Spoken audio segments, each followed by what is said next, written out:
네, 또 한 분을 만나 뵙도록 하겠습니다. 이분은 지금 스튜디오에 직접 나와 계시는데요. 김용태 전 최고위원 만나겠습니다. 어서 오세요. 안녕하세요, 김용태입니다. 네, 조금 전에 허용진 제주도당 위원장 인터뷰 들으셨죠? 뭐 잘 못 들었습니다. 네. 잘 못 들었습니까? 좀 여쭤보려고 했더니 미리 방벽을 치시네. 우리 그 김용태 최고께서는 나경원 전 의원 출마를 공개적으로 촉구를 하신 바가 있죠. 예. 왜 그 촉구를 하셨던 거예요? 뭐 지지율 1등 후보잖아요. 그 여론조사 지지층 조사에서 지지율 1등만큼이나 확실한 명분이 없다라고 저는 생각됐고요. 명분이 있죠, 그러니까. 그것만큼 확실한 게 없다. 다음 민주공화정에서 국민과 당원이 원하는 후보가 있으면 당연히 여기에 대해서 응답하는 것이 정치인의 사명이라고 저는 생각해요. 이제 그만큼의 당심이 지금 움직이고 있기 때문에 출마하는 것 자체는 선택이 아니라 의무다. 그럼 이렇게 보시는 건가요? 저는 응당 정치인이라면 그래서 나경원 의원께서 아마 선택의 기로에 지금 서 있잖아요. 뭐 자이든 타이든 저는 뭐 행복한 고민을 하시고 있을 것 같은데 그래요? 그러니까 그저 그런 권력에 굴복하는 정치인으로 남느냐 아니면 정말 당심을 등에 업고 이제 당원 민주주의를 바로 세우고 평가받는 정치인으로 남느냐 그거는 본인의 선택에 달려 있다라고 생각되고요. 뭐 어떤 판단을 하시든지 그건 본인의 자유시겠지만 그 나경원 의원의 판단을 보고 국민과 당원들은 또 나경원 의원을 판단하겠죠. 그렇겠죠. 이분이 어떤 정치인으로 남을 것인가. 정치인의 캐릭터는 굉장히 다양하고요. 본인이 더 큰 정치인으로 성장하느냐 머무를 것이냐는 본인의 선택에 결정될 것이라고 봅니다. 아무튼 어제 이제 사의 표명을 했다는 거잖아요. 부위원장 자리는. 그러면 그 사의 표명이라고 하는 게 출마를 위한 어떤 그 이전 수순 이렇게 혹시 해석을 하십니까? 꼭 그렇지도 않을 수도 있을 것 같은데 뭐 말을 쓰면 굉장히 애매하게 하시다 보니까 그러니까 예. 하지만 그래도 아무래도 당대표 출마에 대한 고민이 조금 더 있다로 해석하는 것이 맞지 않을까에 대한 생각이 있습니다. 근데 이 단어가 적절한 단어인지는 잘 모르겠습니다만 그러니까 부위원장 자리를 내려놓고 당권 도전도 포기한다면 그건 이른바 굴복으로 비춰지지 않겠습니까? 나경원 전 의원 입장에서는. 글쎄요, 그런 결정을 왜 할까라고 이제 당원분들과 국민들이 물으실 텐데, 그러니까 결과적으로 불출마를 한다면 어떤 그런 불출마의 대가로 협상의 지렛대로서 뭔가 협상을 하지 않았을까에 대한 추측이 있을 것 같고요. 오. 예. 그렇게 되겠죠. 아무래도 그런 추측을 하시겠죠. 많은 분들께서. 근데 그럼 협상된 게 뭐가 있을 수가 있어요, 그러면? 그거는 뭐 글쎄요, 제가 그런 협상의 위치에 가보진 않았지만 아무래도 뭐 그 협상 근데 그런 협상에 응한다는 것이 정치적으로 저는 아무런 의미가 없다라고 생각해요. 그게 뭐 법적으로 보장된 것도 아니고요. 그런 것은 지양해야 된다고 생각되고요. 더 큰 정치인으로서, 그러니까 정치인이라고 하면 저희가 리더라고 하면 어떤 비전과 가치를 제시하고 국민들과 당원들을 설득하고 나를 따르라는 식으로 그런 카리스마도 보여주고 그런 결기를 보여줘야 하는 것이 전 정치인이라고 생각되는데요. 이번 결정으로 인해서 아마 나경원 의원의 그런 정치적인 캐릭터를 한 번 더 당원들께서 판단하실 수 있지 않을까 생각됩니다. 근데 좀 제가 의아한 게 어제 사의 표명 소식이 그러니까 전해졌는데도 대통령이나 김대기 비서실장이 사의 표명을 전달받지 못했다 또 이런 얘기가 나왔거든요. 이걸 어떻게 해석을 하세요? 그러니까 왜 그렇게 기싸움을 하시는지 전 잘 모르겠어요. 기싸움으로 국민들과 보세요? 당원들이 보기에 얼마나 유치하다라고 느껴지시겠어요. 아니 본인께서 사의 표명을 했고 문자로 보냈다고 하는데 물론 뭐 비서실장께서 확인은 못 하셨을 수도 있겠지만 뭐 언론을 통해서 시시각각 다 보고를 받으실 걸로 알고 있고요. 그런데 굳이 대통령실에서 그런 워딩을 하실 필요가 있었나? 보다 좀 더 통 크게 뭐 알겠다라든지 아니면 그런 표현을 하셨으면 더 좋지 않았을까? 그럼 우리 그 김용태 최고께서는 이른바 의도적 모르쇠다 이렇게 해석을 하시는 거네요. 그렇게 해석될 가능성이 있다는 거죠. 왜 굳이 그런 가능성을 염두에 두고 그런 가능성을 있게끔 그런 발언을 하시는 건지 국민들이 봤을 때 좀 답답할 것 같아요. 그래요? 근데 문제는 만약에 그 경선에 출마를 한다고 하더라도 혼자 뛸 수는 없는 거잖아요. 옆에 도와주는 사람도 있고 뜻을 같이 하는 사람들이 있어야 이제 움직일 수가 있는 건데 일각 보도나 이런 걸 보면 별로 도와주겠다고 나서는 사람이 없다. 또 이런 이야기도 있다던데 어떻게 별 중요한 의미는 아닐 것 같아요. 그러니까 제가 별의 순간이라는 표현을 썼는데 여기에 두고 나경원 전 의원을 뭐 힘든 순간일 거다, 어려운 순간일 거다 말씀하시는 분들이 있는데 오히려 그분들이 힘든 순간이겠죠. 왜냐? 줄 서야 하니까요. 나경원 전 의원이 이제 출마하게 되면 그분들이 복잡해지는 거예요.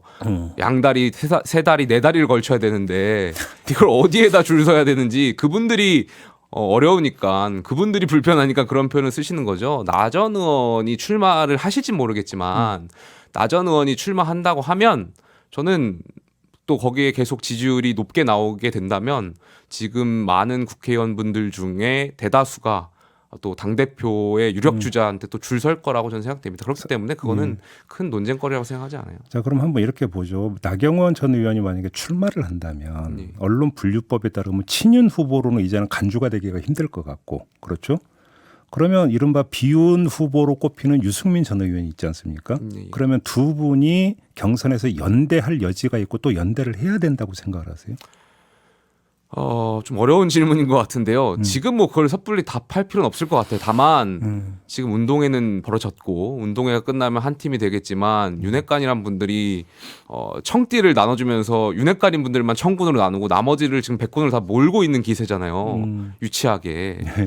글쎄요, 저는 일단 뭐 가치나 이런 것들이 서로 합의가 될지 모르겠습니다만 각 주자들, 백군에 있는 주자들끼리 가치가 합의가 된다면 그러한 것은 그때 가서 논의해도 되지 않을까 싶습니다. 그러면 여지는 있다? 예, 뭐 없진 않다라고 생각됩니다. 아, 그래요? 알겠습니다.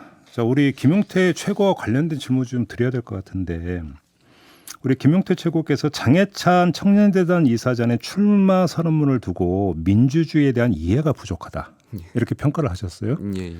장해찬 이사장이 어제 MBC 이제 뉴스 아이킥에 나와가지고 이준석 전 대표를 따라다닌 분인 만큼 민주주의를 분탕질로 잘못 생각하고 계신 것 같다, 이렇게 반박을 했거든요. 어떤 말씀 주시겠어요? 글쎄요, 뭐 여기 줄 섰다 저기 줄 섰다 하는 분이 그분인 것 같은데 그분이 민주주의에 대해서 뭘 알겠습니까? 글쎄요, 뭐 오히려 이전 대표한테 줄 섰던 건 그분 아닐까로 전 생각되고요.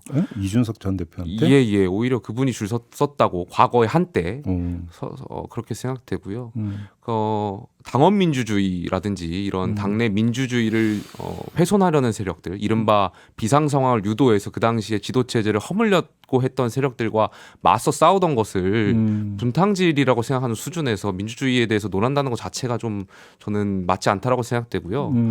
글쎄요, 뭐 청년이라면 그리고 본인이 또 청년 최고위원회 출마를 할 것으로 이제 굳혔다면 네. 좀 청년답게 생각하셨으면 좋겠어요. 그럼 청년다움이라고 하는 건 뭘까요? 본인의 소신과 이런 것을 가지고 기득권에 반할지라도 목소리 낼 수 있는 게 청년이라고 생각되고요. 줄 서는 것은 좀 지양해야 되지 않나 그런 생각이 있습니다. 줄 서기는 청년다움하고는 아무 상관이 없다. 너무 그 당원과 국민들께서 다 알고 계시잖아요. 그러니까 우리가 정치를 왜 하는지가 굉장히 중요한데 물론 권력 의지라든지 직을 탐하는 것도 중요하겠습니다만 네. 그 직을 탐하는 것이 오로지 정치의 본질이 되면 그럼 본인한테도 불행하고 국민한테도 불행한 게 되겠죠. 우리 김용태 최고도 청년 최고위원회 도전하시는 거죠? 저는 일반 최고위원으로 요즘 무게를 좀 두고 고민을 하고 있습니다. 청년 최고가 아니라? 예, 한 번 했었고 근데 지난 주말에 대구 경북 지역에 많은 당원분들과 소통의 기회를 가졌었는데요. 그 기회에서 당원분들이 주문하신 것도 있었고 또 제가 전당대회에 출마하게 된다면 좀 내세우고 싶은 당의 어떤 비전과 가치가 일반 최고위원회 섹터에서 더 맞을 것 같아가지고 그러한 부분을 좀 전반적으로 고민은 하고 있습니다. 청년 최고로 출마해서 장해찬 이사장 한번 자웅을 겨뤄볼 생각은 안 하셨던 거예요? 뭐 그런 고민도 하고 있는데 뭐 장해찬 청년재단 이사장께서 늘 말씀하셨듯이 청년의 소외된 청년이나 지방 청년들의 기회를 주자고 말씀하시잖아요. 그래서 다른 또 훌륭한 청년들의 기회를 주는 게 맞지 않을까에 대한 또 그런 고민도 있어서 아직 뭐 결정한 것은 아닌데요. 김용태 최고는 한 번 했으니까 다른 청년한테 기회를 주는 것도 의미가 그렇죠. 그렇게 볼 수 있겠네요. 그럼 만약에 그 일반 최고위원이 됐다면 어떤 역할을 하고 싶으신데요? 저는 늘 권력을 재생산하는 구조를 깨야 된다고 언론에서 말씀을 드렸는데요. 지금 전당대회를 앞두고 보면 당대표가 공천권자이다 보니 혹은 대통령의 윤심이 어디 있는지만 쫓고 있는 거잖아요. 네네. 늘 공천권을 행사하는데 그 지역의 유권자나 당원의 목소리에 귀 기울이기보다는 줄 서서 공천받았던 문화잖아요. 그러니까 이 문화를 좀 청산하고 싶어요. 결과적으로 민주주의라는 것은 국민과 당원이 뽑아야 되는 것이고요. 거기에 맞는 후보자를 내세우는 것이 이번 지도부의 역할이라고 생각됩니다. 지금 그 경선구도에서 또 하나 이제 언론이 관심사로 두고 있는 게 이른바 극우 유튜버들의 출마인데 뭐 출마의 자유니까 하지 말라고는 할 수가 없을 것 같고 근데 이것이 이제 그럼 당원들이 여기에 대해서 호응을 할 것이냐가 사실은 관심사인데 우리 김용태 최고는 어떻게 전망을 하세요? 저희 당원분들을 너무 무시하시는 것 같아요. 저희 당원분들 80만 당원이고요. 다 합리적인 생각을 하시는 분들이기 때문에 극우 유튜버에 물론 출마는 그분들의 자유겠지만 네. 여기 그분들의 당선 가능성까지 막 고민하고 뭐 언론에서 고민해 주시는 건 감사하겠습니다만 저희 당원분들께서 다 합리적인 판단하실 겁니다. 근데 흥행 요소는 될 거라고 보세요? 나름대로 그분들도 팬덤이 있으실 거고요. 그분들의 참여로 인해서 전당대 흥행도 되겠지만 그로 인해서 저희 국민의힘이 갖는 이미지에 어떤 역할도 그러니까 안 좋은 이미지가 끼쳐질 수도 있지 않나. 근데 그 모든 것은 저희 국민의힘은 저희 자유민주주의 아래서 정강 정책을 동의하는 스펙트럼이 굉장히 넓습니다. 그 안에서 동의하시는 정강 정책에 의해서 많은 분들이 참여할 수 있습니다. 알겠습니다. 마지막 질문으로 이렇게 드릴게요. 윤석열 대통령이 지금 경선구도에 개입을 하고 있다고 생각하세요? 확인할 수 없죠. 근데 저는 아닐 거라고 봅니다. 그러니까 이른바 윤 대통령의 윤심을 팔아서 윤핵관 분들이 그렇게 보이게끔 유도하는 것이지 이른바 사실 대통령의 의중이 어디 있는지 어떻게 알겠습니까? 설사 대통령의 의중이 있는 후보라도 그걸 숨겨야겠죠. 저는 그렇게 생각합니다. 그러면 예를 들어서 나경원 전 의원을 대하는 대통령실의 태도는 말 그대로 저출산 고령사회위원회 내부의 문제다 이렇게 보시는 거예요? 거나 혹은 윤핵관 분들이 그 대통령의 의중과 다르게 대통령실의 어떠한 부분을 이용하거나 오용해서 좀 정치적으로 회방을 놓는 것 아닌가 그런 생각이 있습니다. 오히려 그러면 그 이른바 윤핵관 그룹이 키우는 측면도 있다고 보시는 겁니까? 그렇고요. 그분들이 결과적으로 대통령께 해를 끼치고 있다. 저는 그렇게 생각합니다. 그렇게 보시는 거군요. 알겠습니다. 아무튼 그나저나 출마 결심은 언제 굳히시는 거예요? 설 전후에서 좀 하려고 하고 있습니다. 알겠습니다. 자, 오늘 말씀 여기까지 드려야 될 것 같네요. 고맙습니다. 네, 감사합니다. 네, 지금까지 김용태 전 국민의힘 최고위원과 함께했습니다.